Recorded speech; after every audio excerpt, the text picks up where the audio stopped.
네, 오늘 말씀은 사무엘하 24장 1절부터 10절까지 보겠습니다. 사무엘하 24장 1절로 10절까지 큐티책 160페이지에 있습니다. 사무엘하 24장 1절로 10절까지의 말씀을 저 한 절씩 교독하시도록 하겠습니다. 24장 1절로 10절까지 말씀. 여호와께서 다시 이스라엘을 향하여 진노하사 그들을 치시려고 다윗을 격동시키사 가서 이스라엘과 유다의 인구를 조사하라 하신지라. 이에 왕이 그 곁에 있는 군사령관 요압에게 이르되 너는 이스라엘 모든 지파 가운데로 다니며 이제 단에서부터 부엘세바까지 인구를 조사하여 백성의 수를 내게 보고하라 하니 요압이 왕께 아뢰되 이 백성이 얼마든지 왕의 하나님 여호와께서 100배나 더하게 하사 내 주 왕의 눈으로 보게 하시기를 원하나이다. 그런데 내 주 왕은 어찌하여 이런 일을 기뻐하시나이까 하되 왕의 명령이 요압과 군대 사령관들을 재촉한지라. 요압과 사령관들이 이스라엘 인구를 조사하려고 왕 앞에서 물러나 요단을 건너 갓 골짜기 가운데 성읍 아로엘 오른쪽 곧 야셀 맞은 쪽에 이르러 장막을 치고 길라앗에 이르고 다팀호시 땅에 이르고 또 다냐얀에 이르러서는 시돈으로 돌아 두로 견고한 성에 이르고 히윗 사람과 가나안 사람의 모든 성읍에 이르고 유다 남쪽으로 나와 부엘세바에 이르니라.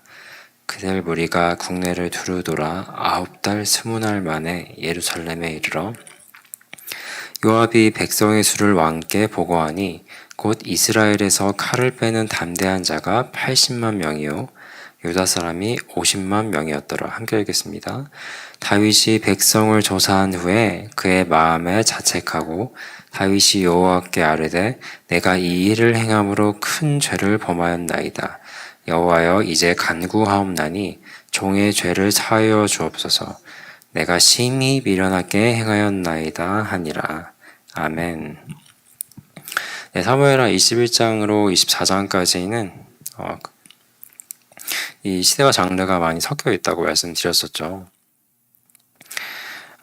오늘 본문 또한 마찬가지인데 이 앞서의 이 22장부터 23장이 바로 앞에 있었는데 이 본문은 다윗의 정말 그 신앙 고백과도 같고 그의 그 신앙의 정수가 담겨져 있는 그 노래가 이제 담겨져 있었는데 그에 반해 오늘 본문은 그 분위기가 사뭇 다릅니다.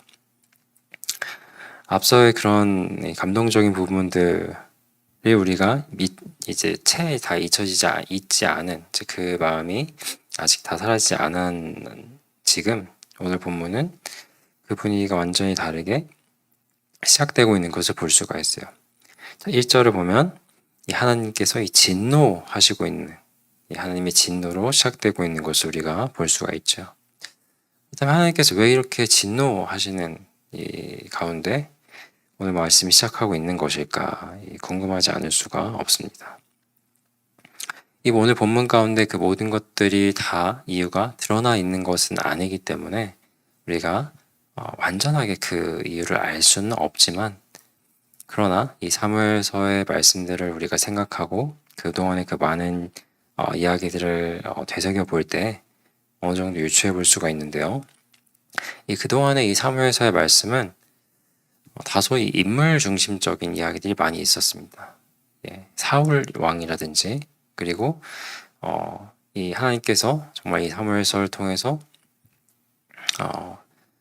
하나님 기뻐하시는 왕이란 어떠한지에 대해서 세우신 그 다윗 왕이라든지 이런 이 사람들의 인물들에 대한 중심된 그런 이야기들이 좀 많이 있었는데요.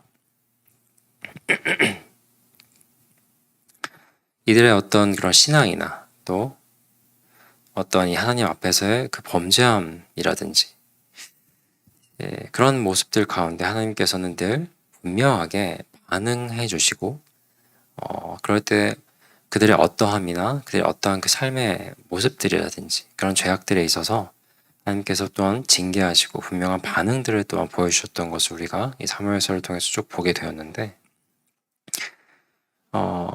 우리가 기억해야 할 것은 비록 이 자세하게 인물들을 다룬 것처럼 그렇게 자세하게 그렇게 다루고 보여준 것들이 많지는 않았을지 모르지만, 분명한 것은 이스라엘 백성들의 그들의 그 삶 또한, 그들의 그런 어떠함들 또한 하나님께서 간과하지 않으셨다라는 것을 우리가 생각해 보게 되는 것입니다. 짚고 넘어가야 할 것이 있었으며, 또 그 시기와 때가 지금 본문 가운데 이루어지고 있는 것을 우리가 보게 되는 것이죠. 그래서 1절의 표현을 빌려서 말씀드리자면, 하나님께서 진노하사 그들을 치시기로 하신 것, 그것이 오늘 이 본문 가운데 나타나고 있습니다. 이것은 참으로 우리에게 두려운 말씀이 될 수 있게 됩니다. 이것은 참으로 두려운 말씀이고, 오늘 살아가는 우리에게 아주 경각심을 갖게 하시는 말씀인데요. 우리도 살아갈 때 알게 모르게 살다 보니까 알게 모르게 또 짓는 죄악들이 항상 발생하곤 합니다. 이 고범죄, 우리가 직접 의식하고 짓는 죄들도 있겠으나, 정말 우리가 부지불식간에 짓게 되는 그런 미처 알지 못하고 혹은 이 세상 가운데 살다 보니까 그 타성에 젖어서 그것이 죄인 줄 잘 느끼지 못하고 살아가는 그런 죄악들도 있을 것이고요. 또 때로는 하나님 이 정도는 용서해 주시겠지 하는 약간 좀 가볍게 여기는, 좀 안일하게 여기는, 또 금세 또 잊고 매일매일 또 반복되게 짓게 되는 그런 일상적인 그런 죄악들도 있을 수 있겠지요. 어쩌면 이스라엘 백성들의 모습도 그와 같지 않았을까 생각해 보게 되는 것입니다. 그저 괜찮을 줄 알았는데 결산의 때가 있었던 것이죠. 그러므로 이것은 오늘 살아가는 우리에게도 두려운 말씀이 동일하게 됩니다. 그래서 우리가 나아갈 것은 용서를 구하되 정말 회개하기를 미루지 않으면서 하나님 앞에서 깨어서 살아갈 수 있어야 되겠구나 하는 것을 배우게 되는 것이죠. 용서를 구하고 또 회개로 나아가기를 바로바로 해 나아갈 수 있는 저와 여러분 되시기를 간절히 소망합니다. 이 하나님은 이 심판을 위해 이 다윗을 격분시키셔서 인구조사를 강행케 하셨다라고 1절이 나오고 있죠. 이 대목을 보게 되면 다윗이 좀 애꿎은 다윗이 이렇게 무슨 죄가 있나 싶을 수도 있지만요. 한 시대의 왕이 백성들을 대변하듯 왕 또한 그 백성들의 그 어떤 마음들을 투영되어 있었을 것을 우리가 같이 생각해 본다면, 다윗 또한 이제 그러한 그 마음 가운데 있지 않았을까 또 조심스럽게 유추해 보게 됩니다. 그러니까 결국 백성들도 이 다윗도 모두가 이 하나님의 징계가 필요했던 것이라고 생각해 볼 수가 있어요. 다르게 표현한다면 이스라엘과 다윗의 마음의 중심 가운데 하나님이 만지셔야 하는 부분이 있었구나라고 생각해 보게 되는 것입니다. 결국 다윗은 인구를 조사를 강행하게 되죠. 그런데 여기서 우리가 또 궁금증이 생깁니다. 이 인구 조사한다는 이것이 그렇게 문제가 되고 죄가 되는가? 조금 궁금하죠. 사실 예전에 이 민수기 1장을 보면요. 민수기 1장 26절에 보면 모세도 인구조사를 한 사건이 있었거든요. 인구조사가 그렇게 문제인 것인가 이렇게 생각해 보면서 이 모세를 또 보게 되면은 좀 차이점을 발견하게 돼요. 이 모세가 인구조사를 할 때는 하나님께서 먼저 그에게 인구조사를 하라고 말씀을 하시고요. 그리고 이어서 그 인구조사를 해 나아갈 때 이 적법한 그 율법의 그 규례를 지키면서 하는 모습을 보여주거든요. 그러니까 출애굽기 30장 11절 이하를 쭉 보게 되면은 인구조사를 할 때 해야 되는 일이 있어요. 그게 그 한 사람당 그 성전에 이 속전을 내는 것이 있거든요. 이 율법을 준수하면서 이 인구 조사를 한 것이 나오는데, 근데 이 오늘 본문 가운데 다윗이 인구 조사를 하는 모습을 보면 이 율법을 준수하면서 하는 모습이 특별히 기록되어 있지는 않습니다. 이 모습을 볼 때 다윗은 율법에 대한 어떤 그런 중요성을 분명히 아는 사람일 것인데, 이 모세와는 확실히 좀 차이점이 나오고 있고요.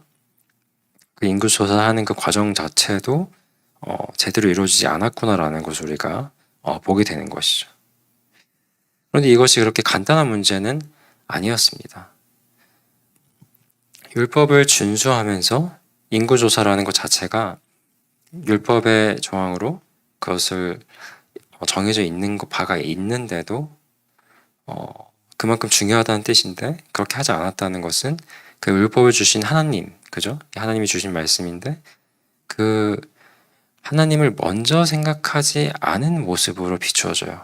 율법을 먼저 생각하고 준수하지 않았다는 것은 하나님을 먼저 생각하지 않았다는 것이 되고, 이 하나님을 먼저 생각하지 않았다는 것은 그것을 시행해 나가는 그 모든 뜻과 그 마음에 있어서 하나님보다도 자신의 어떤 생각이나 뜻을 먼저 앞세운 것이 아니었겠는가. 그것이 먼저 그의 가운데, 다윗의 마음과 생각 가운데 가득 차 있었던 것이 아니었겠는가. 조심스럽게 생각해 보게 되는 것입니다. 그는 하나님보다도 자신의 어떤 생각이나 마음, 그 뜻을 더 중요시하고 의지했던 것은 아니었을까요? 실제로 인구조사는 왕이 백성들을 통제하는데 매우 용이한 도구였습니다. 이 자신의 군사력을 가늠하여서 이를 도모할 수 있고요. 또 노동력을 가늠하여서 또 어떤 일을 추진할 수 있고요. 세금을 징수함으로써 이 백성들을 압제할 수 있었고요. 또 그에 맞게 적절한 관료들을 배치하고, 또 이런 모든 것들을 통하여서 자신의 통제권과 왕권을 강화할 수 있는 아주 그런 수단이 될 수 있었거든요. 이런 것을 미루어 비춰볼 때 다윗은 자신의 어떤 왕됨의 어떤 그 통제력이나 권한, 그런 왕됨의 어떤 그런 능력을 스스로가 그것을 이뤄나가고, 그것을 통하여서 백성들 앞에서 하나님보다도 자신의 그 왕됨을 더 앞세우게 되는 이제 그런 모습, 어떤 마음의 교만이 자리 잡고 있었던 것은 아니었을까 생각을 해보게 되는 것입니다. 우리가 여기서 꼭 짚고 넘어가야 될 것이, 이 사무엘서는 처음부터 그 마지막까지 이스라엘의 진정한 이 백성들이 왕을 요구했었잖아요. 그죠? 사무엘에게. 이 사무엘서는 이스라엘의 진정한 왕이란 누구신가에 대한 것에 대한 그 물음에 대한 명확한 답을 제시해주고 있는 그러한 책이에요. 처음부터 끝까지 이스라엘의 진정한 왕은 하나님이시다라는 것을 가르쳐주는 것이 이 사무엘서인데, 그리고 진정한 왕이신 하나님의 뜻을 따라서, 하나님이 기뻐하시는 그 뜻을 따라서 백성들을 목자로서 잘 통치해 나가는 인물로서 다윗 왕이 소개되고, 그가 하나님을 따르고 있는 모습들이 나오고 있는 것인데, 오늘 이 다윗의 모습은 하나님의 왕되심을 백성들 앞에서 드러내기보다는 이 자신의 왕됨을 더 먼저 표명해 가고 있는 모습과도 같이 보이는 것입니다. 그래서 오늘 말씀을 통해서 우리가 배워야 될 것이 무엇일까 생각해 볼 때, 우리는 어떠한 그 교만을 우리의 삶 가운데 경계하고 조심할 수 있어야 되겠다라는 것과, 또 그런 죄악 가운데 우리가 처하거나 나아가게 될 그때 반드시 우리는 회개를 꼭 해야 된다라는 것을 생각해 보게 됩니다. 이 회개를 아까도 말씀드리고 지금도 말씀드리는데, 다윗이 나중에 우리가 10절을 통하여서 그가 정말 스스로를 다윗이 자책하고 여호와께 아뢰되 참 제가 범죄하였습니다라고 회개하는 모습을 보이는 것을 통하여서 그래도 참 다행이다, 역시 다윗이구나 이렇게 생각을 싶기도 하지만, 근데 그가 이러한 모습을 보이기까지 꽤 오랜 시간이 걸렸다는 것을 우리가 또한 간과하면 안 됩니다. 이 8절을 보면요, 뭐라고 나오냐면 그들 무리가, 이 다윗의 명을 받은 그들 무리가 국내를 두루 돌아 9달 20날 만에 예루살렘에 이르러, 인구 조사하는데 거의 10달 정도가 걸렸다가 나오고 있죠. 그러니까 다윗이 십자를 그 회개로 나아가기까지 이 10개월의 시간이 있었어요. 그의 마음을 돌이킬 수 있는. 그러니까 하나님께서는 1절에 그 다윗의 마음을 그리고 그 인구 조사를 이 뜻으로 이끌어 가신 게 분명 하나님이시기도 하지만 그가 돌이킬 시간, 이 회개의 기회를 안 주신 것은 아니었어요. 10달 정도의 시간이 있었습니다. 그런 다윗은 그때 그 기간 동안에 회개하지 못하였고 결국은 10절 이후로 11절 이후로 이어지는 참 그런 아픔을 겪게 되었던 것이죠. 그러므로 우리는 용서를 구하고 또 회개해야 될 그런 일들이 있을 때 신속히 하나님께 나아가서 회개할 수 있어야 되겠습니다. 그러한 저와 여러분이 되시기를 주님의 이름으로 축원드립니다. 이 시간 함께 우리 합심하여서 통성으로 기도로 나아가겠습니다.